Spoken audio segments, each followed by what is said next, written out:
lòng này đã buồn rời xa để quên hết nỗi đau mãi trong lòng ta. Cầu mong anh sẽ hạnh phúc còn em mãi yêu du sống trong cuộc đời. Nguyện xin yêu mãi mình anh với người để đưa lãng vượt qua kiếp người cùng với gió đi khắp nơi nơi hai non buồn thôi. Sao anh đã quên hết năm tháng mà ta đã yêu nhau trong đời con.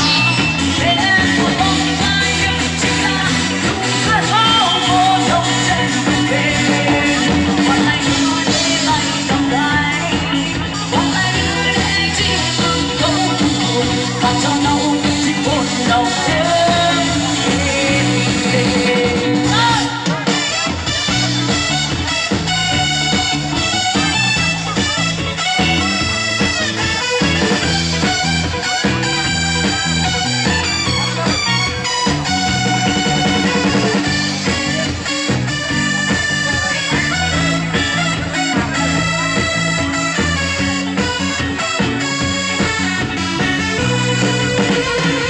Điều mùa thu trắng vẫn đây mà anh đã ra đi đã quên tình em.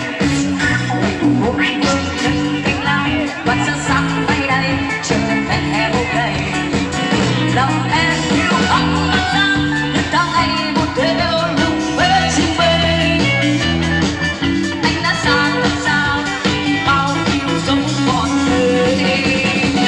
Lòng này đã buồn rời xa để quên hết nỗi đau mãi trong lòng ta.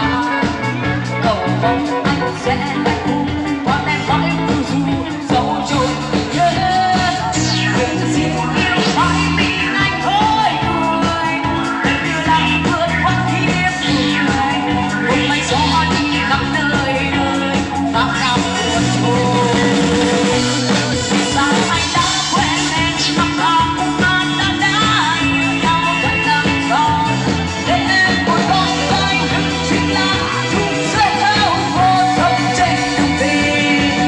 Còn lại đưa để tay cầm tay, còn lại đưa để chỉ từng không buồn và cho nhau những chiếc hôn đầu tiên.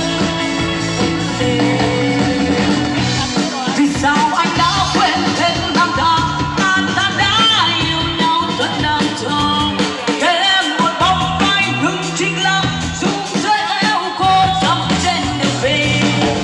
Còn lại nữa để tay cầm tay, còn lại nữa để chỉ từng không vui buồn và cho nhau những chiếc hôn đầu tiên. Và cho nhau những chiếc hôn đầu tiên.